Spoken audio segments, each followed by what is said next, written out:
আসসালামু আলাইকুম প্রিয় নবম এবং দশম শ্রেণীর শিক্ষার্থীবৃন্দ। আজকে তোমাদের বায়োলজির একটা গুরুত্বপূর্ণ অধ্যায় পড়াবো, সেটা হচ্ছে অধ্যায় 2, জীবকোষ এবং টিস্যু। এটা প্রতি বছর তোমাদের এখান থেকে প্রশ্ন আসে এবং প্রায় স্টুডেন্টরাই দেখেছি তারা হচ্ছে এই অধ্যায়টা স্কিপ করে, বিশেষ করে লাস্টের অংশ টিস্যু থেকে যদি প্রশ্ন আসে তাহলে সবাই স্কিপ করে। কিন্তু এই অধ্যায়টা খুব মজার, যদি তুমি তোমার কনসেপ্ট ক্লিয়ার থাকে তাহলে এই অধ্যায়টা বোঝাটা খুব সহজ। ঠিক আছে, তাহলে এই যে কোষ, যেটা কোষটা যদি তুমি বুঝতে পারো, আসলে কোষ ছাড়া বায়োলজি বোঝাটা কঠিন। ঠিক আছে, তাহলে কোষটা যদি তুমি বুঝতে পারো দেখবা তোমার অনেক কনসেপ্ট ক্লিয়ার হয়ে যায়। কারণ কোষ থেকে কি আসে? টিস্যু আসে। অনেকগুলো কোষ মিলিত হয়ে গঠন করে টিস্যু, অনেকগুলো টিস্যু মিলিত হয়ে গঠন করে অঙ্গ, অনেকগুলো অঙ্গ মিলিত হয়ে গঠন করে কি তন্ত্র, অনেকগুলো তন্ত্র মিলিত হয়ে গঠন করে কি একটা হিউম্যান বডি বা যে কোনো বডি গঠন করে।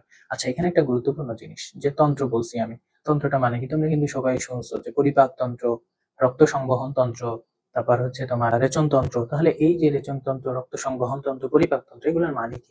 এটার মানে হচ্ছে তন্ত্রকে অনেকগুলো অঙ্গ মিলে গঠিত হয়। তাহলে এই তন্ত্রের ভিতরে যতগুলো অঙ্গ আছে সবগুলো তন্ত্র কি করবে? পরিপাক তন্ত্রে সবগুলো অঙ্গ কি করবে? পরিপাকে সহায়তা করবে। ঠিক আছে, এরপরে হচ্ছে কি আমরা রেচন তন্ত্র, রেচন তন্ত্রের ভিতরে যতগুলো অঙ্গ থাকবে সবগুলোর কাজ কি হবে? রেচনে সহায়তা করা। ঠিক আছে, তাহলে অনেকগুলো অঙ্গ মিলে যখন একই কাজ করে তখন একটা তন্ত্র হয়। ঠিক আছে, প্রতিটা আলাদা আলাদা কাজ থাকে তন্ত্রের, এবং এরকম অনেকগুলো তন্ত্র মিলিত হয়ে গঠন করে কি একটা বডি গঠন করে। তাহলে কি বললাম? কোষ, অনেকগুলো কোষ মিলিত হয়ে গঠন করে কি একটা টিস্যু গঠন করে। কি গঠন করে? একটা টিস্যু গঠন করে। অনেকগুলো টিস্যু মিলিত হয়ে কি গঠন করে? একটা অর্গান গঠন করে। কি গঠন করে? অঙ্গ গঠন করে। এরপরে অনেকগুলো অঙ্গ মিলিত হয়ে কি গঠন করে? তন্ত্র গঠন করে। অনেকগুলো তন্ত্র মিলিত হয়ে গঠন করে কি বডি।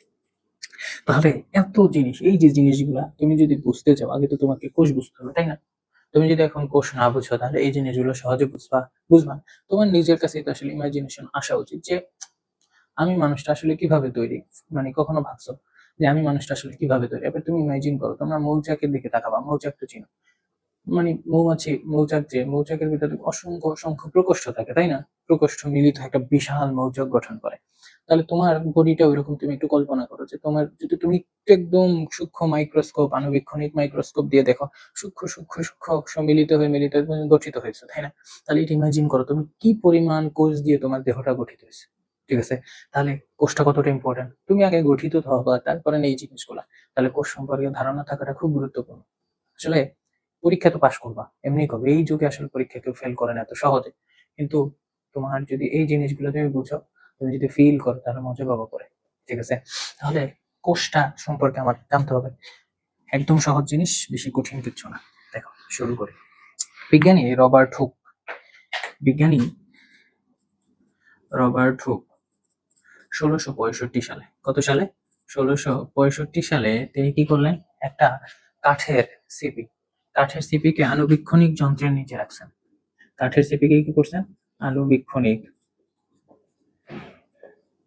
আণুবীক্ষণিক যন্ত্রের নিচে রাখছেন। নিচে রেখে দেখলেন তিনি কি কিরকম প্রকোষ্ঠ দেখা যায়। একটু আগে আমি বলছিলাম কিসের মতো? মৌচাকের মতো। তাহলে মৌচাক যদি আমরা দেখছি না, ওরকম ক্ষুদ্র ক্ষুদ্র প্রকোষ্ঠ দেখা যায়। ঠিক আছে, এখন তোমার ধর জেলখানায় যাও না, জেলখানার প্রতিটা, মানে জেলখানার প্রতিটা রুমকে এক একটা সেল বলা হয়। ঠিক সেরকম তিনি দেখলেন আণুবীক্ষণিক, ওই যে কাঠের যে আণুবীক্ষণিক যে গঠনগুলো, প্রকোষ্ঠগুলো দেখতে কি মৌচাকের মতো। ঠিক আছে, মৌচাকের মতো, এবং তিনি এগুলোর নাম দিলেন কি সেল। এগুলোর নাম কি দিলেন? সেল। এবং এই সেল শব্দটা আসে কোথা থেকে? সেলুলা থেকে। কোথা থেকে? সেলুলা থেকে। সেলুলা শব্দটা একটা গ্রিক শব্দ। কি শব্দ? গ্রিক শব্দ। ঠিক আছে, এখন এই যে সেল, তিনি এই যে এত কিছু বললেন, এটা তো আমি 3-4 লাইন তোমাকে বলে ফেললাম, কিন্তু তার কাছে তো অনেক সময় লাগছে, তাই না? তিনি এই ব্যাপারগুলো কোথায় লিখছেন? মাইক্রোগ্রাফিয়া, তার মাইক্রোগ্রাফিয়া গ্রন্থে তিনি এই কথাগুলো উল্লেখ করছেন। তাহলে সর্বপ্রথম কোষ আবিষ্কার করেন কে? বিজ্ঞানী রবার্ট হুক। পরবর্তীতে এই যে রবার্ট হুক যে কোষটা আবিষ্কার করেছেন, এটা হচ্ছে মৃত। এটা কি? মৃত কোষ, একটা কাঠের টুকরো, মৃত কোষ না। তাহলে মৃত কোষ দেখতে পান। পরবর্তীতে বিজ্ঞানী 1675 সালে, কত সালে? 1675 সালে বিজ্ঞানী Antonie van Leeuwenhoek, Antonie van Leeuwenhoek, বানান ভুল হলে মাফ করে দিও রে ভাই। তাহলে 1675 সালে অ্যান্টনি ভ্যান লিউয়েন হুক তিনি দুইটা জিনিস, একটা হচ্ছে জীবিত কোষ। কি কোষ? জীবিত কোষ দেখতে পান, জীবিত কোষ দেখতে পান, প্লাস হচ্ছে কোষ প্রাচীর দেখতে পান। কোষ প্রাচীর। এখন কোষ প্রাচীর থাকে কাদের? কোষ প্রাচীর প্লাস্টিক থাকে উদ্ভিদ কোষে। কোথায় থাকে? আপনাদের তোমার দেহে কি কোষ প্রাচীর আছে? সরি, কোষ প্রাচীর আছে? নাই। তাহলে থাকলে কি হতো? তোমার দেহটা গাছের বাকলের মতো হতো, সেলুলোজ জমা হতো। আছে? নাই। তাহলে কোষ প্রাচীর। আর কি দেখতে পান? জীবিত কোষ দেখতে পান। কত সালে? 1675 সালে। কোন বিজ্ঞানী? Antonie van Leeuwenhoek. ঠিক আছে। আচ্ছা, এরপরে এই সংজ্ঞাটা বুঝতে হবে। সংজ্ঞাটাই কি বলছে? আমরা জানি ছোটবেলা থেকে, না ষষ্ঠ শ্রেণী থেকে পড়ছি, যে জীবের ক্রিয়াকলাপের একক, ঠিক আছে, গঠন এবং কাজের এককে কোষ বলে। কিন্তু আমরা আরেকটু বুঝতে চাই কিভাবে। বিজ্ঞানী লোই এবং সিকেভিস, বিজ্ঞানী লোই ও সিকেভিস সিকেভিস বিজ্ঞানী লোই এবং সিকেভিস কোষের সংজ্ঞাটা দেন 3টা ধাপে। কয়টা ধাপে? 3টা বৈশিষ্ট্যের উপর ডিপেন্ড করে। 1 নম্বর, সেটা হচ্ছে কি সিলেক্টিভ পারমিয়াবিলিটি, সিলেক্টিভ বৈষম্য ভেদ্য পর্দা দ্বারা আবৃত। ঠিক আছে। 2 নম্বরে বলছে কি? 2 নম্বরে বলছে জীবস ক্রিয়াকলাপের একক। তারপরে 3 নম্বরে কি বলছে? 3 নম্বরে বলছে যে কোনো সজীব মাধ্যম ছাড়া, এটাও ইম্পর্টেন্ট, কোনো সজীব মাধ্যম ছাড়া নিজের কি করতে পারে? প্রতিরূপ সৃষ্টি করতে পারে। প্রতিরূপ, ভাই কষ্ট করে খাতা নিয়ে বসো, তুলে ফেল, বুঝছো? কোনো সজীব মাধ্যম ছাড়া নিজের প্রতিরূপ সৃষ্টি করতে পারে।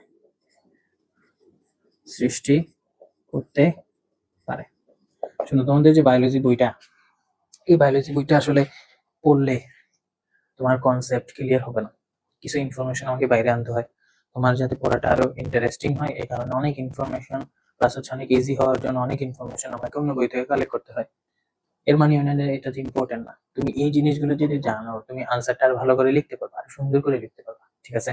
সুতরাং এই চিন্তা মাথায় আনবা না যে বেটায় আমার এত এক্সট্রা জিনিস পড়ে। এক্সট্রা জিনিস না, আমি যেগুলো এক্সট্রা জিনিস আনবো সেগুলো আমি তোমাকে বলে দিবো। যেমন রবার্ট হুকের কাহিনীটা যদি না বলতাম, তুমি মজা পাইতে। প্রথমে যদি আমি শুরু করে দিতাম কোষের সংজ্ঞা, ভালো লাগতো না। এই কারণে আমি রবার্ট হুকের কাহিনীটা বললাম। এরপর হচ্ছে অ্যান্টনি ভ্যান লিউয়েন, ওকে। এরপরে আমি বললাম লোই এবং সিকিউরিস এর সংজ্ঞা। এখন এই 3টে জিনিস তোমাকে বুঝতে হবে, বুঝলে খুব সহজ। বৈষম্যভেদ্য পর্দা বা সিলেক্টিভ পারমিয়াবিলিটি। সিলেক্টিভ পারমিয়াবিলিটি হচ্ছে, আচ্ছা তুমি একটা নর্মাল জিনিস ভাবো, তোমার বাসায় কি তুমি সবাইকে ঢুকতে দিবা? নো। সিলেক্টিভ পারসন, তাই না? সিলেক্টিভ পারসন, তোমার রুমে কি সবাইকে তুমি ঢুকতে দাও? না। একটা সিলেক্টিভ পারসন তোমার রুমের ভিতরে ঢুকতে পারে। ঠিক আছে। এখন সহজ জিনিস, এই যে বৈষম্যভেদ্য পর্দা, এইটা হচ্ছে একটা উদ্ভিদ কোষ। সাধারণত প্রাণী কোষের ভিতরে কোনো কি থাকে না? কোষ প্রাচীর থাকে না। এটা হচ্ছে কোষ প্রাচীর। ঠিক আছে, এটা হচ্ছে কোষ প্রাচীর। এখন এই যে কোষ প্রাচীরটা প্রাণী কোষে থাকে না, ভিতরে থাকে হচ্ছে কোষ ঝিল্লি। কি থাকে? কোষ ঝিল্লি। এখন এই যে কোষ ঝিল্লিটা, এই যে কোষ ঝিল্লি যেটা আছে, এই কোষ ঝিল্লিটা হচ্ছে কি বৈষম্যভেদ্য পর্দা। এর মানে কি? এর মানে হচ্ছে সে তার নিজের ইচ্ছা অনুযায়ী কোনো কিছু ভিতরে নিতে পারে, কোনো কিছু ভিতর থেকে বাহিরে বের করে দিতে পারে। তার ইচ্ছা নাই, তার পানির দরকার নাই, সে পানি কি করবে? ভিতর থেকে বাহিরে বের করে দেবে। তার বাহির থেকে অক্সিজেন দরকার, সে অক্সিজেন কি করবে? গ্রহণ করবে। অক্সিজেন কি করবে? গ্রহণ করবে। তার কার্বন ডাই অক্সাইড দরকার নাই, কার্বন ডাই অক্সাইড রেখে দিবে? নো। কার্বন ডাই অক্সাইড কি করবে? সে বাহিরে বের করে দেবে। কথা বুঝাইতে পারছি? এ কারণে তাকে বলা হয় বৈষম্যভেদ্য পর্দা দ্বারা আবৃত। আচ্ছা, এরপরে কি বলছে? জীবস ক্রিয়াকলাপের একক। জীবস ক্রিয়াকলাপ তো অনেকগুলো হয়। একটা কাজ, আর একটা কি? গঠন। একটা হচ্ছে কাজ, আর একটা হচ্ছে কি? গঠন। তোমার দেহ গঠন করে, জনন কোষ সৃষ্টি করে। দেহ গঠন করে, জনন কোষ সৃষ্টি করে, এটা হচ্ছে কাজ। ঠিক আছে। এখন গঠন কিভাবে হয় সেটা হচ্ছে নিউক্লিয়াসের গঠন। এটা আমরা একটু পরে যাব। তাহলে জীবস ক্রিয়াকলাপের এককে আমার সকল কাজ সে নিয়ন্ত্রণ করে। সকল কাজ কি করে? সে নিয়ন্ত্রণ করে। কি নিয়ন্ত্রণ করে? আমার দেহে একটা ছোট জীবাণু প্রবেশ করছে। প্রবেশ করার পরে আমার জীবাণুটা কি করে? ওই জীবাণুটা কি করে? আমার দেহের বিভিন্ন জায়গায় আক্রমণ করে। তবে সে আমার রক্তে প্রবেশ করবে, আক্রমণ করবে। তাহলে আমার দেহ কি করবে? বসে থাকবে না। আমার দেহ কি করবে? তার বিরুদ্ধে যুদ্ধ করবে। তার বিরুদ্ধে কি করবে? যুদ্ধ করবে। এটাও একটা কাজ। এখন কোষ কি? যেমন এখন তার বিরুদ্ধে যুদ্ধ কে করবে? আমার শ্বেত রক্তকণিকা। কে করবে? শ্বেত রক্তকণিকা। শ্বেত রক্তকণিকাও কি? একটা কোষ। তাহলে তারপর মাইটোকন্ড্রিয়া আমার শক্তি উৎপাদন করবে, আমার শ্বসন প্রক্রিয়া সহায়তা। শ্বসন প্রক্রিয়া কি? শ্বসন প্রক্রিয়া এটিপি তৈরি, আমার শক্তি উৎপাদন। এই আমি হাঁটা চলা খাওয়া সবকিছু করে কি? শ্বসন প্রক্রিয়া থেকে শক্তি পেয়ে। তাহলে এই যে কাজগুলো, এগুলো তো আমার প্রতিদিন দরকার হয়। তাহলে জীবস ক্রিয়াকলাপের একক আমার সবকিছু নিয়ন্ত্রণ কে করে? এই কোষ। এখন কোষের তো বিভিন্ন ধরন আছে, এই ধরনগুলো আমরা পড়ব। কাজের ভিত্তিতেও আছে, তারপর হচ্ছে গঠনের ভিত্তিতেও আছে, এগুলো আলাদা জিনিস। ঠিক আছে। এরপরে বলছে কোন সজীব মাধ্যম ছাড়া নিজের প্রতিরূপ সৃষ্টি করতে পারে। কি করতে পারে? এই জিনিসটা খুব ইম্পর্টেন্ট। সজীব মাধ্যম মানে হচ্ছে, এর মানে এই নয় তার পানি, অক্সিজেন এগুলা লাগে না, না, তার এগুলা লাগে, কিন্তু সজীব মাধ্যম ছাড়া নিজের প্রতিরূপ সৃষ্টি করতে পারে। এটার মানে হচ্ছে তার অন্য কোনো জীবিত কোষ দরকার হয় না, সে নিজে থেকে নিজে সৃষ্টি হতে পারে। তার মানে এখানে কি আছে? বিভাজন প্রক্রিয়া আছে। তার মানে সে কি করতে পারে? অন্য জীব তার দরকার হয় না, অন্য জীবের কোষ দরকার হয় না। সে যদি তৈরি হতে চায়, নিজের কোষ থেকে নিজে কি করতে পারে? তৈরি হতে পারে। ঠিক আছে? অর্থাৎ এখানে কি ক্ষমতা, বিভাজিত হওয়ার ক্ষমতা আছে। এ কারণে বলছে নিজের প্রতিরূপ সৃষ্টি করতে হবে। কোষ থেকে কোষের সৃষ্টি হবে, অন্য কিছু তো সৃষ্টি হবে না। এ কারণে বলছে কোন সজীব মাধ্যম ছাড়া নিজের প্রতিরূপ সৃষ্টি করতে পারে। বুঝাতে পারছি? তাহলে লোই এবং সিকিবিজের মতে বৈষম্যবদ্ধ পর্দা দ্বারা আবৃত জীবজ ক্রিয়াকলাপের একক কোন সজীব মাধ্যম ছাড়াই কি করতে পারে? নিজের প্রতিরূপ সৃষ্টি করতে পারে। তাকে কি বলা হয়? কোষ বলা হয়। বেশি কঠিন, সহজ জিনিস। তাহলে বৈষম্যবদ্ধ পর্দাটাকে, এটা হচ্ছে কোষ প্রাচীর, বাইরেটা কি কোষ প্রাচীর। আমি উদ্ভিদ কোষটা আঁকছি, এখান থেকে আমি প্রাণী কোষটা তোমাদের বুঝিয়ে দেব। আচ্ছা, এখন আমরা একটু যাই গঠন, কোষের প্রকারভেদের দিকে।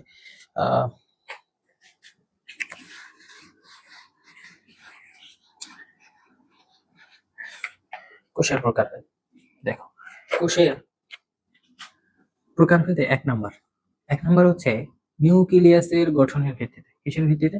নিউক্লিয়াসের গঠনের ভিত্তিতে।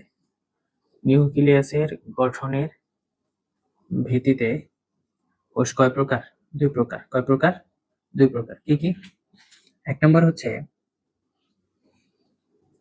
প্রোক্যারিওটিক। ক্যারিওটিক। আচ্ছা, এইখানে প্রো মানে কি? প্রাচীন মানে আমরা যাকে প্রো কখন বলি? যে ওই জিনিসটা, ওই গেমসটা অনেকদিন ধরে খেলতেছে, এই কারণে সে এখন ভালো পারে, তাই না? তাহলে আদি কোনো কিছু, তাই না? অনেকদিন ধরে খেলতেছে, এরকম। তাহলে প্রো শব্দের অর্থ কি? আদি। প্রো শব্দের অর্থ আদি। আচ্ছা, ক্যারিওট শব্দের অর্থ কি? ক্যারিওট শব্দের অর্থ নিউক্লিয়াস। ক্যারিওট শব্দের অর্থ কি? নিউক্লিয়াস। ক্যারিওট শব্দের অর্থ কি? নিউক্লিয়াস। তার মানে টিক দিয়ে বুঝাইছে কি? টিক দিয়ে বুঝাইছে আদি কোষী প্রাণী বা আদি নিউক্লিয়াস বিশিষ্ট প্রাণী। আদি কোষী প্রাণী বা আদি নিউক্লিয়াস বিশিষ্ট প্রাণী। তাহলে প্রোক্যারিওটিক মানে কি? আদি কোষ বিশিষ্ট প্রাণী বা আদি কোষী প্রাণী। আদি কোষী প্রাণী। এখন আদি কোষী প্রাণী কেন বলছে? আরেকটা হচ্ছে প্রকৃত কোষী প্রাণী। তাহলে আদি কোষী প্রাণী বলার কারণ কি? সেটা হচ্ছে এই একটা পুরোটা হচ্ছে একটা আদর্শ উদ্ভিদ কোষ। এখন আদর্শ উদ্ভিদ কোষে একটা গুরুত্বপূর্ণ জিনিস হচ্ছে নিউক্লিয়াস। এই জিনিসটা হচ্ছে নিউক্লিয়াস। একটা নিউক্লিয়াসের কি কি অংশ থাকে? খেয়াল করো, এই যে নিউক্লিয়াসের, অবশ্যই তুমি একটা ঘরের কথা চিন্তা করো। ঘরের কি থাকে? দেয়াল থাকে না? তাহলে তার একটা দেয়াল আছে। কি আছে? দেয়াল আছে। একটু যদি খেয়াল করো, তার একটা কি আছে? দেয়াল আছে। তাহলে এটাকে আমরা কি বলবো? Nuclear membrane. কি বলবো? Nuclear membrane.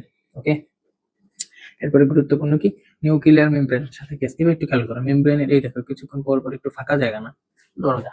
দেয়ালের পরে সাথে কি থাকে? দরজা থাকে না? তারও কি আছে? দরজা। নিউক্লিয়ার রন্ধ্র। কি বলা হয়? রন্ধ্র মানে কি? ছিদ্র। ঠিক আছে? এরপরে দেখো, এই যে ভিতরে ফোটা ফোটা যে অংশ, এগুলো তরল পদার্থ, তরল জেলির মতো পদার্থ। এগুলোকে কি বলা হয়? তরল জেলির মতো যে পদার্থ, এটাকে বলা হয় নিউক্লিয় প্লাজম। কি বলা হয়? নিউক্লিয় প্লাজম। আচ্ছা, এরপরে কি? এরপরে গুরুত্বপূর্ণ এই যে গোল কালো অংশটা, এটাকে কি বলা হয়? নিউক্লিওলাস।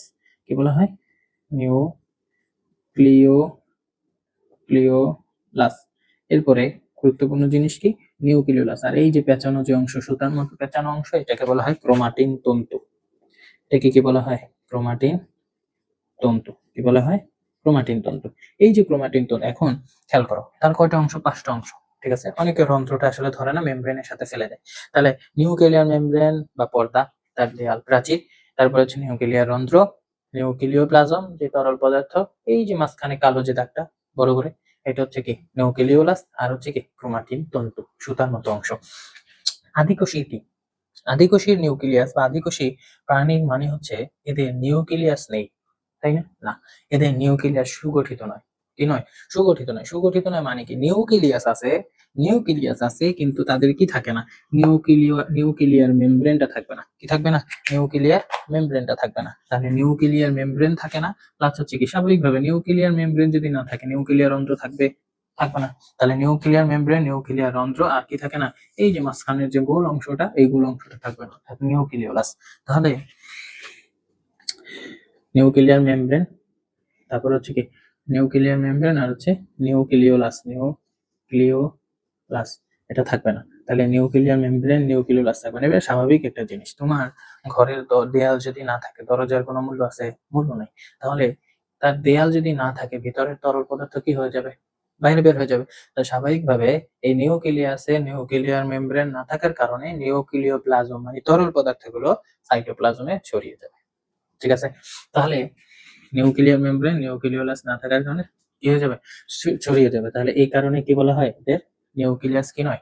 সুগঠিত নয়। কি নয়? সুগঠিত নয়। আরেকটা জিনিস সেটা হচ্ছে তাদের এই যে ক্রোমাটিন তন্তু, আমরা যদি তুমি মোবাইল দিয়ে জুম করো না, জুম করে কোনো কিছু ছবি তোলো, এখন তো অনেক দামি দামি ফোন আসছে, তাহলে এই যে ক্রোমাটিন তন্তু সুতার মতো অংশ, এটার ভিতরকে আমি যদি জুম করি, আরো জুম করলে করলে করলে করলে একটা সময় কি পাবো? ক্রোমোজোম পাবো। কি পাবো? ক্রোমোজোম পাবো। তাহলে এই যে ক্রোমোজোম,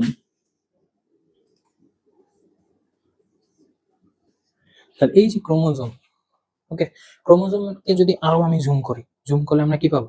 ডিএনএ পাবো। কি পাবো?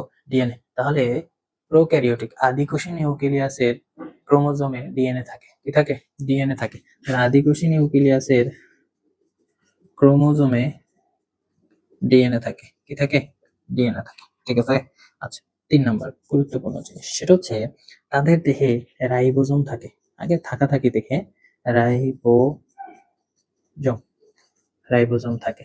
কোন রাইবোজোম? তাদের দেহে থাকে 70S রাইবোজোম। এই রাইবোজোম গুলোর সাব ইউনিট আছে, এগুলো তোমাদের দরকার নেই।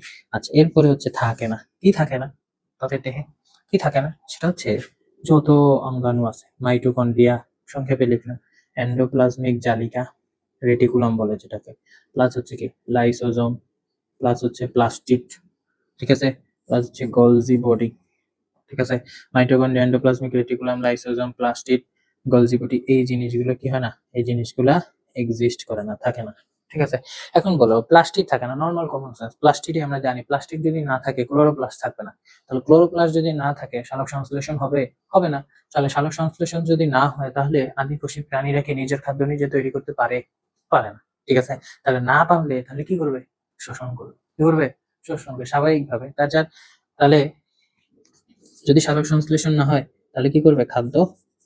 খাদ্য শোষণ করবে। শোষণ করবে। ঠিক আছে?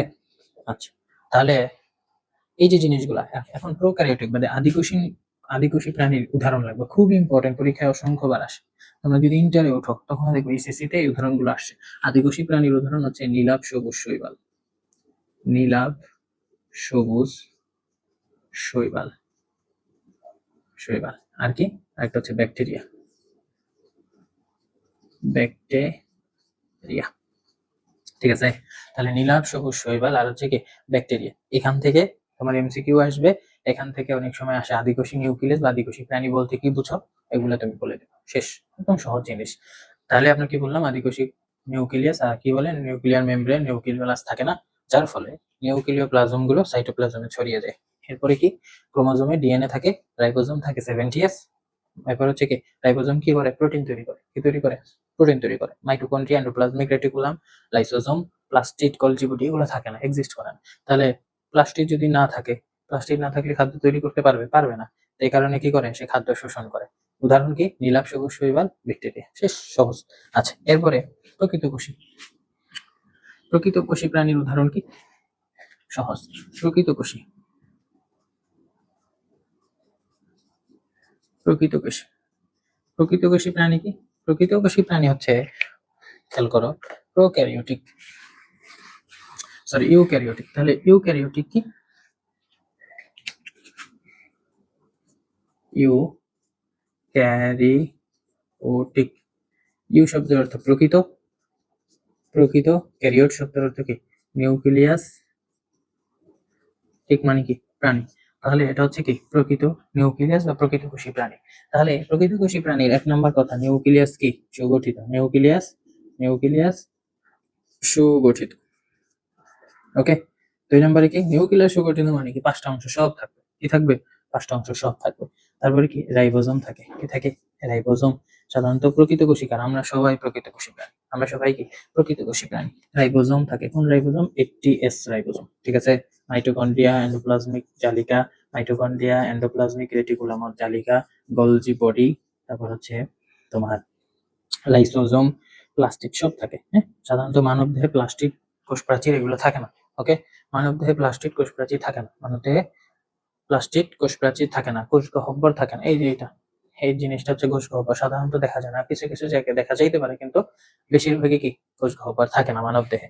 এগুলো সব উদ্ভিদ দেহে থাকে। তাহলে mitochondria, endoplasmic reticulum, Golgi body, lysosome, plastid এগুলো উপস্থিত থাকে। তাহলে প্রকৃত কোষী নিউক্লিয়াস অনেক সময় আসে। প্রকৃত কোষী প্রাণী কাকে বলে? তখন এগুলো বলবেন নিউক্লিয়াস সুগঠিত। ঠিক আছে, নিউক্লিয়াসের সবগুলো অংশ উপস্থিত, রাইবোজোম, একটিএস থাকে, mitochondria, endoplasmic reticulum, Golgi body, lysosome, plastid এগুলো সব উপস্থিত থাকে এবং তারা সালোক সংশ্লেষণ প্রক্রিয়া কি করতে পারে? খাদ্য তৈরি করতে পারে। প্লাস্টিড থাকার কারণে খাদ্য তৈরি করতে পারে। কথা বুঝাইতে পারছি? অর্থাৎ তাদের দেহে কি হবে? শ্বসন প্রক্রিয়াও করবে, কারণ মাইটোকন্ড্রিয়া আছে। ঠিক আছে, শ্বসন প্রক্রিয়া কি তৈরি হয়? শ্বসন প্রক্রিয়া শ্বসন, শোষণ না, শ্বসন প্রক্রিয়া কি তৈরি হয়? এটিপি তৈরি হয়। কি তৈরি হয়? এটিপি তৈরি হয়। কথা বুঝাইতে পারছি? মাইটোকন্ড্রিয়া একটু ব্যাখ্যা করবে এটা সম্পর্কে। এরপরে তাহলে প্রোক্যারিওট, আশা করি বুঝতে পারছো। তাহলে কি নিউক্লিয়াসের গঠনের উপর ভিত্তি করে কোষ কয় ধরনের? দুই ধরনের। কি কি? ইউক্যারিওটিক আর হচ্ছে কি প্রোক্যারিওটিক। ইউক্যারিওটিক আর হচ্ছে কি প্রোক্যারিওটিক। প্রোক্যারিওটিকের আমি কি বললাম? প্রোক্যারিওটিক কি কি? সেখানে কি থাকবে না? নিউক্লিয়াস সুগঠিত থাকবে না। নিউক্লিয়াস কি থাকবে না? সুগঠিত থাকবে না। নিউক্লিয়াস সুগঠিত না থাকে মানে কি? নিউক্লিয়ার মেমব্রেন এবং নিউক্লিওলাস থাকে না। যার ফলে নিউক্লিয়ার মেমব্রেন না থাকার কারণে তরল পদার্থগুলো কি হয়? বের হয়ে যায়। কোথায়? সাইটোপ্লাজমে বের হয়ে যাবে। এগুলো হচ্ছে সব সাইটোপ্লাজম। আর এই যে অঙ্গাণুগুলো আছে এগুলো সাইটোপ্লাজমীয় অঙ্গাণু। তা বুঝতে পারছি? আচ্ছা, এরপর হচ্ছে কাজের ভিত্তিতে। কিসের ভিত্তিতে? কাজের ভিত্তিতে। কাজের ভিত্তিতে কোষ কয় ধরনের? কাজের ভিত্তিতে কোষ দুই ধরনের। কয় ধরনের? দুই ধরনের। কাজের ভিত্তিতে, কাজের ভিত্তিতে, কাজের ভিত্তিতে কোষ দুই ধরনের। কয় ধরনের? দুই ধরনের। কি কি? একটা হচ্ছে দেহকোষ, দেহ গঠন করে। দেহকোষ কি করে? দেহ গঠন করে। দেহ গঠন। এই যে তুমি ছোট ছিলা না? অনেক ছোট ছিলা, এত ছোট ছিলা, আস্তে আস্তে তুমি কি বৃদ্ধি পাইছা না? তোমার হাতটা কি ছোট সময় এত বড় ছিল নাকি? না, ছোট ছিল। আস্তে আস্তে তোমার কি হচ্ছে? বৃদ্ধি হচ্ছে। তাহলে এই দেহকোষটা কি হচ্ছে? দেহ গঠন করছে কিভাবে? মাইটোসিস প্রক্রিয়া। আমরা জানি মাইটোসিস প্রক্রিয়ায় কোষ সংখ্যা কি করতে থাকে? সমান থাকে। মাইটোসিস প্রক্রিয়ায় কোষ কি থাকে? সমান থাকে। তাই সমান রেখে কোষ সংখ্যা বাড়ায়। সমান রেখে কি করে? কোষ সংখ্যা বাড়াতে থাকে। মাইটোসিস,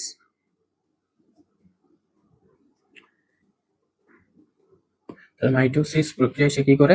দেহ গঠন করতে থাকে। তাহলে এটা হচ্ছে কি? দেহকোষ বা সোমাটিক সেল। Somatic sell. ঠিক আছে, 2 নম্বরে কি? জনন কোষ। খুব ইম্পর্টেন্ট জনন কোষ। এটা না থাকলে আসলে পৃথিবীতে আসতামই না। ঠিক আছে, স্বাভাবিক না? তাহলে জনন কোষ, জনন কোষটা সৃষ্টি করে কি? জনন কোষ কোথা থেকে সৃষ্টি হয়? জনন কোষ যার যার দেহে সৃষ্টি হয়। খুব গুরুত্বপূর্ণ জিনিস। জনন কোষ কি সৃষ্টি হয়? যার যার নিজের দেহে সৃষ্টি হয়। সৃষ্টি হওয়ার পরে কি হয়? নিষেক প্রক্রিয়ায় একসাথে হয়। মাতা এবং পিতা, এরপরে জাইগোট সৃষ্টি, মানে তুমি আমি সৃষ্টি হয়েছে। কথা বুঝো? জনন কোষ কি? যার যার নিজের দেহে সৃষ্টি হয়। যেমন মাদার, ফাদার। খেয়াল করো। ডিপ্লয়েড কোষ। ঠিক আছে, ডিপ্লয়েড কি কোষ? এই ডিপ্লয়েড কোষ বিভাজিত হয়। বিভাজিত হয়ে কেউটা হবে? হ্যাপ্লয়েড কোষে হবে। এন্ড এটা হচ্ছে মিওসিস বিভাজন। এটা কি? মিওসিস কার দেহে হলো? যার যার নিজের দেহে। মিওসিস বিভাজনে কি হয়? হ্রাসমূলক বিভাজন। এই 2n কোষে 46 ক্রোমোজোম থাকে এবং সেটা 23 ক্রোমোজোমে পরিণত হয়। তাহলে আমার কি তৈরি হলো? গ্যামেট তৈরি হলো। কি তৈরি হলো? গ্যামেট, যেটাকে আমরা কি বলি? মাথা থেকে আসে কি? ওভাম। কি আসে? ওভাম, মানে ডিম্বাণু। আর ফাদার থেকে আসে কি? ফাদার থেকেও সেম 2n, n আসে হ্যাপ্লয়েড, ডিপ্লয়েড, হ্যাপ্লয়েড। তাহলে 46 ক্রোমোজোম, n থাকে 23 ক্রোমোজোম। তাহলে এবার একটা জিনিস খেয়াল করো। যার যার নিজের দেহে তৈরি হয়েছে, এখনো কি তারা মিলিত হয়েছে? এখনো মিলিত হয়নি। তাহলে জনন কোষ সৃষ্টি হয়েছে। এখন জনন কোষের কি হবে? আদান প্রদান করবে। পিতা থেকে কি আসবে? শুক্রাণু। এবং মাথা থেকে আসবে ডিম্বাণু। পরস্পর কি হবে? মিলিত হবে, মানে নিষেক।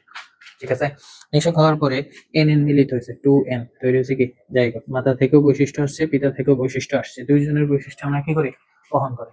ঠিক আছে, তাহলে এই যে 2n, এটা হচ্ছে কি? জাইগোট। এই 2n বিভাজিত হয়। বিভাজিত হতে হতে হতে হতে একটা সময় আর তুমি আমি মায়ের গর্ভে আসি এবং পৃথিবীতে কি? ল্যান্ড করি। কথা বুঝতে পারছি? আচ্ছা, তাহলে জনন কোষ, মাদার ফাদার বুঝতে পারছি। শেষ। তাহলে কাজের ভিত্তিতে কয়টা? দেহকোষ এবং জনন কোষ। জনন কোষ না হলে কি তুমি আমি সৃষ্টি হইতাম? এটা অসম্ভব, হইতাম না তো, তাই না? সিস্টেম আছে তো। তাহলে জনন কোষ না থাকলে আসলে আমরা নিজেকে কল্পনাও করতে পারতাম না। এই কারণে কোষটা খুব গুরুত্বপূর্ণ। ঠিক আছে, তাহলে দেহকোষ আর হচ্ছে কি? জনন কোষ। কাজের ভিত্তিতে কয় প্রকার? দুই প্রকার। কত প্রকার? দুই প্রকার। কি কি? দেহকোষ, জনন কোষ। দেহকোষ, জনন কোষ। দেহকোষ কি করে? দেহ গঠন করে। কোন প্রক্রিয়া? মাইটোসিস প্রক্রিয়া। জনন কোষ কি করে? জনন কোষ কি করে? মিওসিস প্রক্রিয়া। মিওসিস প্রক্রিয়া, জনন কোষ সৃষ্টি হয়। মিওসিস প্রক্রিয়া কি করে? জনন কোষ সৃষ্টি হয়। এরপরে জনন কোষ কি হয়? গ্যামেটগুলো কি করে? জাইগোট তৈরি করে। কি করে? যখন মিলন হয় অর্থাৎ নিষেক হয়, নিষেক হলে কি হয়? জাইগোট সৃষ্টি হয়। এই জাইগোটটা বারবার বিভাজিত হয়। কি হয়? বারবার বিভাজিত হয়, তুমি আমি মায়ের গর্ভে আসি। কথা বুঝতে পারছি? আচ্ছা, আস্তে আস্তে বড় হয়। তাহলে এটা হচ্ছে কোষ কনসেপ্ট। এখন বলতে পারো যে সবচেয়ে বড় কোষ। আচ্ছা, কোষের ভিতরে আবার ভাগ আছে এককোষী জীব, বহুকোষী জীব। এগুলো তোমাদের আপাতত দরকার নাই। এককোষী জীব সাধারণত আমরা কিছু কিছু ক্ষেত্রে দেখতে পাই। সাধারণত কোষ আমরা অণুবীক্ষণ ছাড়া দেখতে পাই না, কিছু কিছু ক্ষেত্রে দেখতে পাই। যেমন পাখির ডিম এককোষী দেখা যায়, তাই না? দেখা যায়। আচ্ছা, সবচেয়ে বড় কোষ কি? উট পাখির ডিম। সবচেয়ে বড় কোষ কি? উট পাখির ডিম। আর সবচেয়ে লম্বা কোষ কি? নিউরন কোষ। কি কোষ? মানুষের যে নিউরন আছে, এই নিউরন কোষ। ঠিক আছে, এটা হচ্ছে সবচেয়ে লম্বা। আচ্ছা, আর মানুষের দেহের সবচেয়ে ক্ষুদ্রতম কোষের নাম কি? মানব দেহের সবচেয়ে ক্ষুদ্রতম কোষের নাম হচ্ছে অনুচক্রিকা, যেটা রক্তের আমরা জানি 3টা কোষ থাকে। কয়টা কোষ? 3টা। লোহিত রক্তকণিকা, শ্বেত রক্তকণিকা, অনুচক্রিকা। অনুচক্রিকা হচ্ছে সবচেয়ে ক্ষুদ্রতম কোষ। ঠিক আছে। আচ্ছা, এরপরে এখন দেখো গুরুত্বপূর্ণ, এটা হচ্ছে একটা উদ্ভিদ কোষ। এতক্ষণ আমরা একটা উদ্ভিদ কোষের ভিতরে কে কি রকম হতে পারে, কিরকম বিভক্ত হয় সেটা বলছি। এখন একটা জিনিস খেয়াল করো, এটা হচ্ছে একটা উদ্ভিদ কোষ। একটা উদ্ভিদ কোষ এবং প্রাণী কোষের মেইন পার্থক্যটা কি? একটা উদ্ভিদ কোষ এবং প্রাণী কোষের মেইন পার্থক্যটা হচ্ছে উদ্ভিদ কোষে কোষ প্রাচীর থাকে। কি থাকে? কোষ প্রাচীর থাকে। কথা বুঝো। কেন কোষ প্রাচীর থাকবে কেন? কারণ কোষ প্রাচীর থাকলে উদ্ভিদে কি হয়? পুরো একটা বাকল সৃষ্টি হয়। ঠিক আছে, বাকল সৃষ্টি হয়। সে বাহির থেকে কোনো কিছু আদান প্রদান করতে পারে।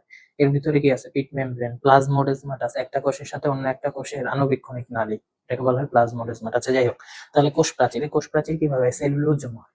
মানুষের দেহে তো আর সেলুলোজ জমা হয় না, তার দেহে কি হয়? সেলুলোজ জমা হয়। ঠিক আছে, সেলুলোজ জমা, এটা হচ্ছে কোষ প্রাচীর। সেলুলোজ নির্মিত। কি নির্মিত? সেলুলোজ নির্মিত। আচ্ছা, এরপরে হচ্ছে কি? কোষঝিল্লি। কোষঝিল্লি সবাই থাকে, মানুষেরও থাকে, উদ্ভিদেরও থাকে। আচ্ছা, গুরুত্বপূর্ণ জিনিস যেটা বললাম সেটা হচ্ছে কোষ গহ্বর। বললাম কিছু কিছু প্রাণীর ক্ষেত্রে থাকে মানব দেহে, কিন্তু বেশিরভাগ ক্ষেত্রে কি কোষ গহ্বর থাকে না, থাকলেও খুব ক্ষুদ্র ক্ষুদ্র ছোট ছোট।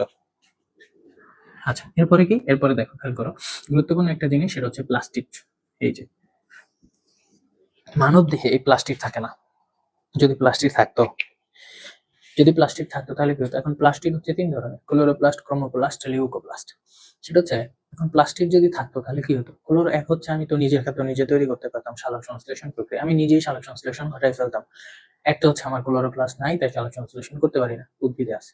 2 নম্বর, যদি আমার ক্রোমোপ্লাস্ট থাকতো, রে খেলা তো জমছে। কেমনে? কি হতো? যদি ক্রোমোপ্লাস্ট থাকতো, ক্রোমো মানে কালার, রং, তাই না? রঞ্জক পদার্থ। তাহলে এই রঞ্জক পদার্থ থাকলে আমার শরীরের কালার তো চেঞ্জ হয়ে যেত, আমি পিঙ্ক কালার হয়ে যেতাম। কি হতাম? পিঙ্ক কালার হয়ে যেতাম। ঠিক, তাহলে এই প্লাস্টিকটা কি আমার দেহে নাই? আমার দেহে নাই। এবার একটা জিনিস ইমাজিন করো, যদি আমার এই জিনিসটা থাকতো, ক্রোমোপ্লাস্ট থাকতো, তুমি লাল কালার, আমি হলুদ কালার, ঠিক আছে, আরেকজন পিঙ্ক কালার, কি একটা অবস্থা হইতো, বুঝছো? এই যে কি বলে, বর্ণবাদী যে আন্দোলন, এটা যে কোন পর্যায়ে চলে যাইতো আল্লাহ জানে। ঠিক আছে, আচ্ছা, যাই হোক, এগুলো ব্যাপার না। তাহলে একটা কোষ, একটা আদর্শ উদ্ভিদ কোষ। ঠিক আছে, একটা আদর্শ উদ্ভিদ কোষ, এই ছকটা খুব গুরুত্বপূর্ণ। এই ছকটা যদি তুমি মনে রাখতে পারো, তোমার জন্য অনেক সহজ। দেখো, এরপর আমরা শুরু করবো। একটা আদর্শ উদ্ভিদ কোষ, এটা দিয়ে তুমি প্রাণী কোষ মনে রাখবা। ঠিক আছে, উদ্ভিদ কোষ, খেয়াল করো। তাহলে একটা আদর্শ উদ্ভিদ কোষে খেয়াল করো, একটা হচ্ছে জড় বস্তু থাকে, কি থাকে? জড় বস্তু। এক পাশে লিখো জড় বস্তু। জড় বস্তুকে সেলুলোজ নির্মিত অংশ জড় বস্তু হবে। সেলুলোজ যার থাকে জড় বস্তু হবে। তাহলে জড় বস্তু কি? ডিরেক্ট লেখো কোষ প্রাচীর। কোষ প্রাচীর কোথায় থাকে? আমরা জানি উদ্ভিদ কোষে কি থাকে? কোষ প্রাচীর থাকে। হ্যাঁ, আচ্ছা, এরপরে কি গুরুত্বপূর্ণ একটা জিনিস সেটা হচ্ছে প্রোটোপ্লাজম। প্রোটোপ্লাজম। আচ্ছা, প্রোটোপ্লাজমটা কি? প্রোটোপ্লাজমটা হচ্ছে, তুমি যদি একটু খেয়াল করো, আমি কোষ প্রাচীরটা বাদ দিয়ে দিলাম। কোষ প্রাচীর বাদ দিয়ে যা কিছু আছে এর ভেতরে কি আছে? প্রথমে কোষ প্রাচীর বাদ দিলে এখানে কি থাকে? কোষ ঝিল্লি থাকে না? এই যে কোষ প্রাচীর যদি আমি বাদ দিই, কি থাকবে? কোষ ঝিল্লি থাকবে। তাহলে কোষ ঝিল্লি থেকে শুরু করে ভিতরে যা কিছু আছে সব হচ্ছে কি? প্রোটোপ্লাজম। তাহলে প্রোটোপ্লাজমের সংজ্ঞা কি দেবে? অর্ধস্বচ্ছ তরল। অর্ধস্বচ্ছ তরল কলয়েড ধর্মী পদার্থকে কি বলা হয়? প্রোটোপ্লাজম বলা হয়। অর্ধস্বচ্ছ তরল জেলির মতো কলয়েড ধর্মী পদার্থকে কি বলা হয়? প্রোটোপ্লাজম বলা হয়। অর্ধস্বচ্ছ তরল জেলির মতো, একটু লিখে দেয়, হ্যাঁ, অর্ধ স্বচ্ছ তরল জেলির মতো কিসের মতো? জেলির মতো কলয়েড ধর্মী পদার্থ।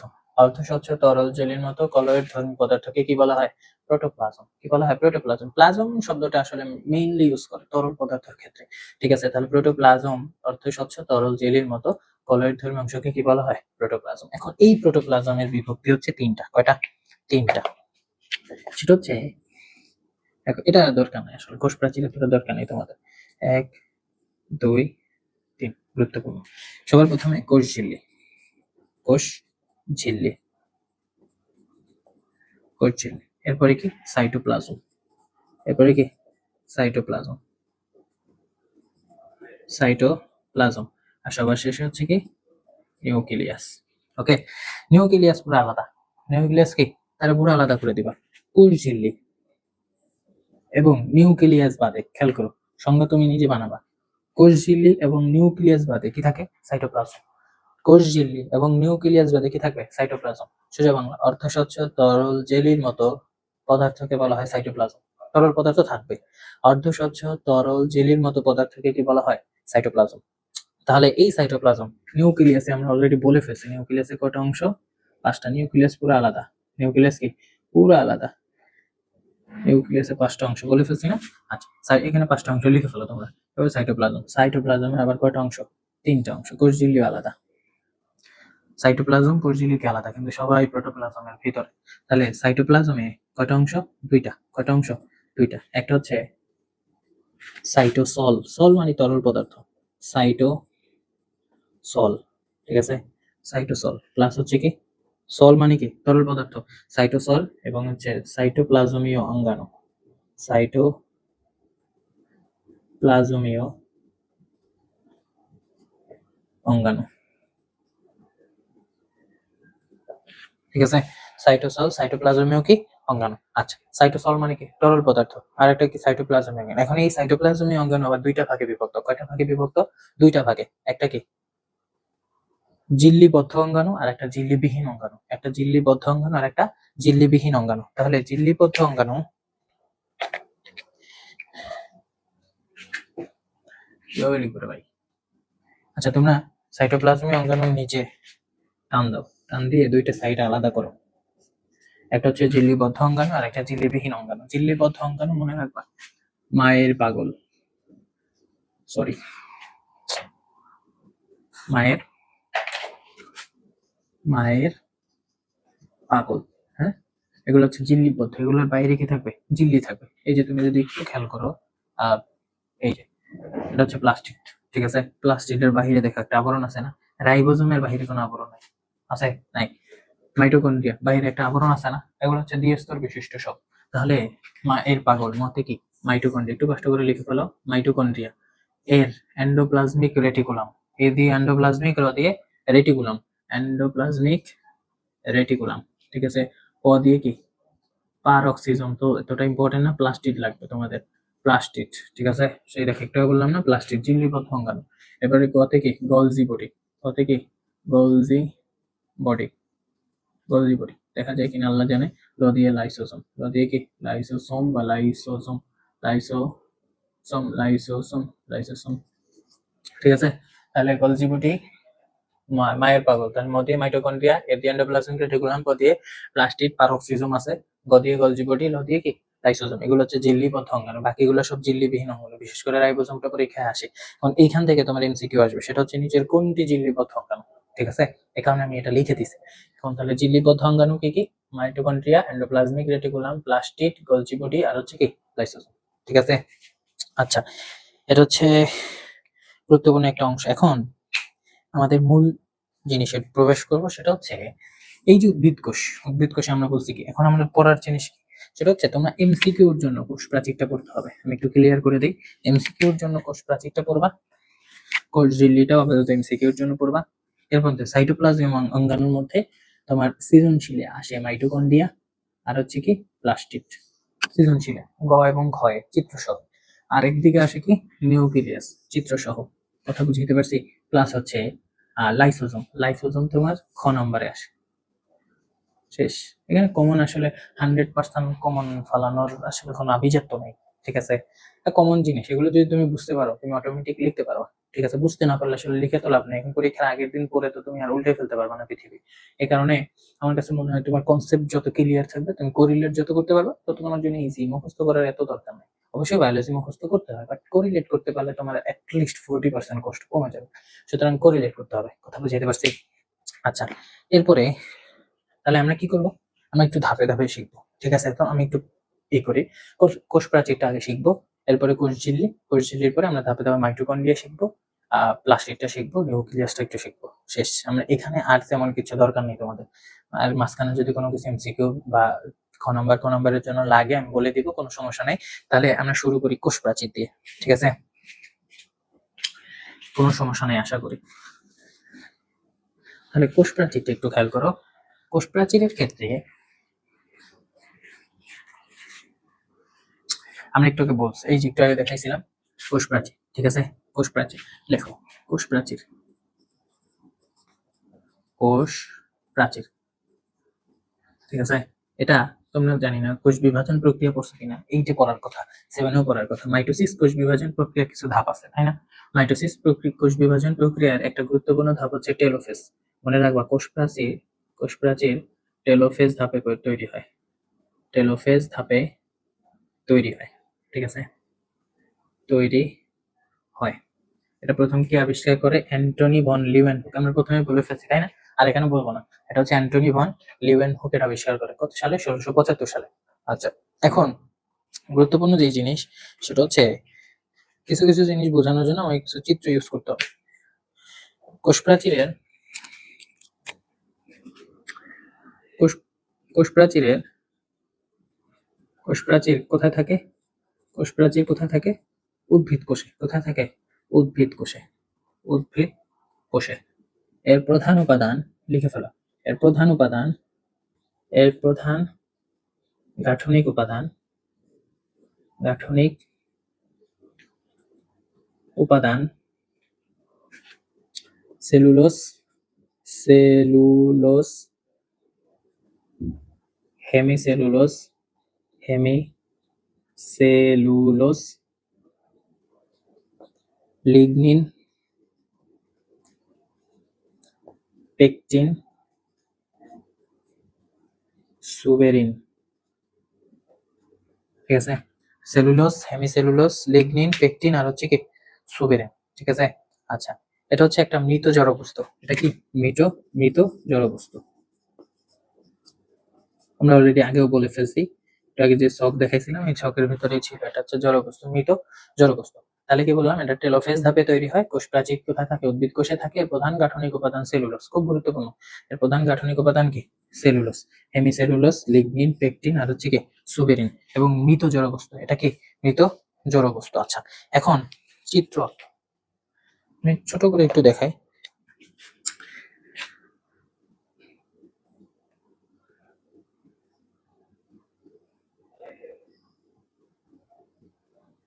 ঠিক আছে?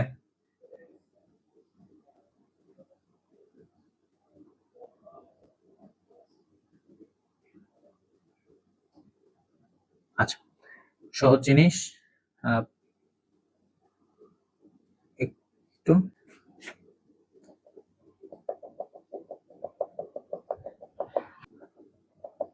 আচ্ছা, এই যে অংশটা, এগুলো হচ্ছে তোমাদের, এইটা হচ্ছে প্রস্থচ্ছেদ, এটা হচ্ছে কি প্রস্থচ্ছেদ। আর একটা জিনিস আছে সেটা হচ্ছে লম্বচ্ছেদ। একটু দুইটাই আমি আঁকি তাহলে তোমার একটু বুঝতে সুবিধা হবে।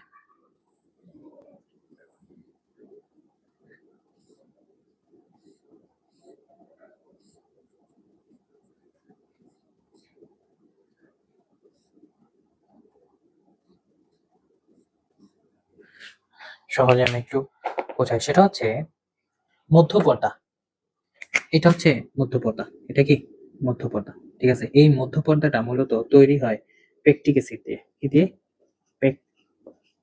পেকটিক অ্যাসিড দিয়ে, ঠিক আছে? পেকটিক অ্যাসিড দিয়ে তৈরি হয়। এইটি মধ্যপর্দা। এখন এই মধ্যপর্দার উপর খেয়াল করো, এই মধ্যপর্দার উপরে সেলুলোজ, হেমিসেলুলোজ এগুলো জমা হতে থাকে। ঠিক আছে।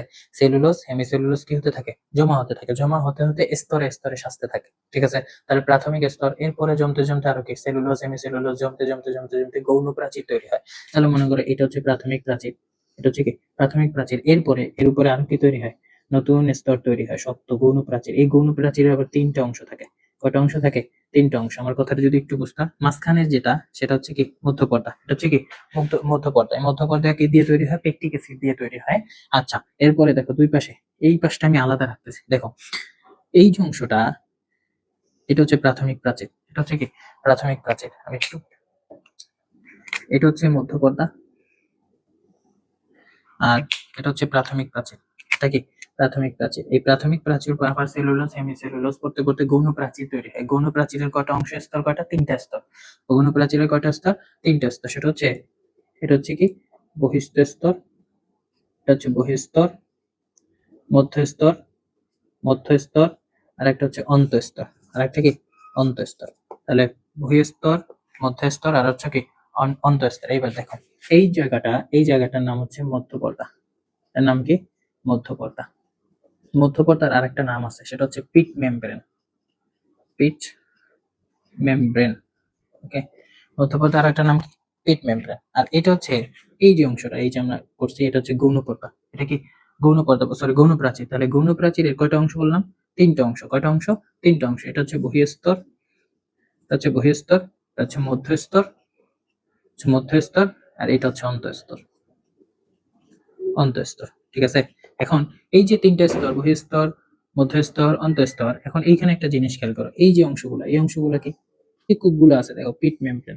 সে কি করছে, অন্য একটা কোষের সাথে, অন্য একটা কোষ প্রাচীরের সাথে এই কোষ প্রাচীর একটা আণুবীক্ষণিক নালীর মাধ্যমে, কিসের মাধ্যমে, আণুবীক্ষণিক নালীর মাধ্যমে পরস্পর সংযুক্ত থাকে। এটাকে বলা হয় প্লাজমোডেজমাটা। সহজ কথায় বুঝো, সেটা হচ্ছে মনে করো এই একটা কোষ প্রাচীর, দুইটা কোষ প্রাচীর, দুইটা কোষ প্রাচীরের এই একটা অংশ আসলো আণুবীক্ষণিক নালী, এই একটা আণুবীক্ষণিক নালী আসলো। এই আণুবীক্ষণিক নালী দুইটা কোষে এসে সংযুক্ত হলো। এই একটা কোষের আণুবীক্ষণিক নালী, এই একটা কোষের কোষ প্রাচীর আণুবীক্ষণিক নালী এসে সংযুক্ত হলো। কথা বুঝাইতে পারছি? তাহলে অন্য একটা কোষ যদি পাশ থেকে অন্য একটা কোষ প্রাচীর এসে লাগে, একটা নালী তৈরি হবে না? আমার কথা বুঝছো? অন্য একটা কোষ যদি পাশ থেকে এসে লাগে, অন্য একটা কোষ যদি পাশ থেকে এসে লাগে, তাহলে আবার একটা কি হবে, নালী তৈরি হবে নতুন করে। তাহলে এই যে নালীটা, এই নালীটা কি করে, পরিবহনের সহায়তা করে। কি করে, পরিবহনের সহায়তা করে। তাহলে পরিবহনে যে সহায়তা করবে, এটাকে কি বলা হয়, আণুবীক্ষণিক নালীটাকে কি বলা হয়, প্লাজমোডেজমাটা। কি বলা হয়, প্লাজমোডেজমাটা। শেষ। এটা কি করে, পানি এবং খনিজ লবণ চলাচল নিয়ন্ত্রণ করে। পানি এবং খনিজ লবণ চলাচল, পানি প্লাস খনিজ লবণ, খনিজ লবণ চলাচল কি করে, নিয়ন্ত্রণ করে। পানি এবং খনিজ লবণ চলাচল কি করবে, নিয়ন্ত্রণ করবে। এটা হচ্ছে কি কোষ প্রাচীর। আর একটা জিনিস হচ্ছে তোমার সহজ জিনিস, সেটা হচ্ছে কোষ ঝিল্লি। একদম সহজ। দেখো এই, এটা মনে করো একটা কোষ ঝিল্লি। এখন এই কোষ ঝিল্লিটা দ্বি স্তর বিশিষ্ট। কয় স্তর বিশিষ্ট, দুই স্তর বিশিষ্ট। খেয়াল করো, দুই স্তর বিশিষ্ট এই যে কোষ ঝিল্লিটা এরকম আছে, কি আছে, এরকম আছে। এখন এই যে কোষ ঝিল্লিটা আঙ্গুলের মতো পদক্ষেপ, কি হবে, আঙ্গুলের মতো যদি পদক্ষেপ হয়, এটাকে বলা হয় মাইক্রোভিলাই। কি বলা হয়, মাইক্রোভিলাই। তার আঙ্গুলের মতো পদক্ষেপকে কি বলা হয়, মাইক্রোভিলাই। আর এই যে মাঝখানে, এটা মনে করো একটা ফাঁকা স্থান, আঙ্গুল দিয়ে আমি কি বুঝাইছি, ফাঁকা স্থান, এটাকে বলা হয় আন্তঃকোষীয় ফাঁকা স্থান। কি বলা হয়, আন্তঃকোষীয় ফাঁকা স্থান। এই যে কোষঝিল্লি যেটা আছে, এই কোষঝিল্লিটা মূলত কি দিয়ে তৈরি হয়, ফসফোলিপিড বাইলেয়ার। তার মানে এটা কয়টা, বাইলেয়ার মানে কি, বাই মানে দুই, লেয়ার মানে কি স্তর। তাহলে এটা কয় স্তর বিশিষ্ট, দুই স্তর বিশিষ্ট। কয় স্তর বিশিষ্ট, দুই স্তর বিশিষ্ট।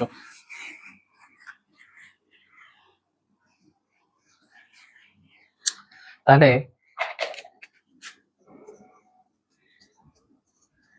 কোষঝিল্লি, কোষঝিল্লি কয় স্তর বিশিষ্ট, প্রথমে হচ্ছে দুই স্তর। কয় স্তর, দুই স্তর বিশিষ্ট, দুই স্তর বিশিষ্ট। ঠিক আছে, এটা হচ্ছে কি করে, দুই নাম্বার হচ্ছে কি, এটা হচ্ছে phospholipid bilayer, phospholipid, phospholipid bilayer, phospholipid bilayer. ঠিক আছে, তাহলে দুই স্তর বিশিষ্ট ফসফোলিপিড বাইলেয়ার। অর্থাৎ বাই মানে কি, বাই মানে হচ্ছে দুই, লেয়ার মানে হচ্ছে স্তর। তারা হচ্ছে ফসফোলিপিড দিয়ে তৈরি হয়। কি দিয়ে তৈরি হয়, ফসফোলিপিড দিয়ে তৈরি হয়। তাহলে ফসফোলিপিড বাইলেয়ার। একটা কি বললাম, আঙ্গুলের মতো পদক্ষেপ, কি থাকে, আঙ্গুলের মতো পদক্ষেপ পদক্ষেপ এটাকে কি বলা হয়? মাইক্রোভিলাই। কি বলা হয়? মাইক্রোভিলাই। ঠিক আছে, তাহলে আঙ্গুলের মতো যদি পদক্ষেপ থাকে তাকে কি বলা হয়? মাইক্রোভিলাই। তাহলে দুই স্তর বিশিষ্ট ফসফোলিপিড বাইলেয়ার আঙ্গুলের মতো যদি পদক্ষেপ থাকে তাকে কি বলা হয়? আঙ্গুলের মতো পদক্ষেপ থাকলে তাকে কি বলা হয়? মাইক্রোভিলাই। আমরা আগেই বলে ফেলছি যে কোরঝিলিটা একটা কি? কোরঝিলিটা হচ্ছে একটা কি? বৈষম্য ভেদ্য পর্দা। কি পর্দা? বৈষম্য ভেদ্য পর্দা। আমরা অলরেডি আগে কি করে ফেলছি? ব্যাখ্যা করে ফেলছি। এখন গুরুত্বপূর্ণ জিনিস সেটা হচ্ছে সাইটোপ্লাজমীয় অঙ্গাণু। এই পর্যন্ত শেষ একটা ক্লাস। নেক্সট ক্লাসে আমরা হচ্ছে শিখবো গুরুত্বপূর্ণ জিনিস সেটা হচ্ছে মাইটোকন্ড্রিয়া এবং হচ্ছে প্লাস্টিড। এটা তোমাদের পরীক্ষাতে আসে। এতটুকু পর্যন্ত আশা করি তোমরা বুঝতে পারছো। এতটুকু পর্যন্ত। এরপরও যদি তোমাদের কোনো ধরনের বুঝতে সমস্যা হয় তাহলে অবশ্যই কমেন্টসে জানাবো, তাহলে আমরা তোমাকে উত্তর দিয়ে দেবো। তাহলে কোরজিলিটা আশা করি বুঝতে পারছো। সেটা হচ্ছে আঙ্গুলের এরকম থাকবে, মনে করো একটা হাত, তাহলে হাতটা যদি এরকম থাকে আঙ্গুলের মতো পদক্ষেপ সৃষ্টি হয়েছে, ঠিক আছে? আঙ্গুলের মতো, এটাকে কি বলা হয়? মাইক্রোভিলাই। এটা হচ্ছে আন্তঃকোষীয় স্থান বা আন্তঃকোষীয় ফাঁকা স্থান, ঠিক আছে? এটা কি করে? বৈষম্যবৃদ্ধ পর্দা, এই বৈষম্যবৃদ্ধ পর্দা কি অবিস্রবণিক চাপের মাধ্যমে, অবিস্রবণের মাধ্যমে খনিজ লবণ পানি চলাচল নিয়ন্ত্রণ করে। এরপরে হচ্ছে কি, এটা ফসফোলিপিড বাইলেয়ার, ফসফোলিপিড দিয়ে তৈরি হয়। বাইলেয়ার মানে দুইটা লেয়ার, ঠিক আছে? ফসফোলিপিড বাইলেয়ার এবং আঙ্গুলের মতো পদক্ষেপ বৈষম্যবৃদ্ধ পর্দা দুই স্তর বিশিষ্ট অলরেডি বলে ফেলছি। তাহলে এতটুকু জানলেই তোমার মোটামুটি কোষঝিল্লি টান। এগুলো থেকে এমসিকিউ আসে, কতটা সৃজনশীল আসে না।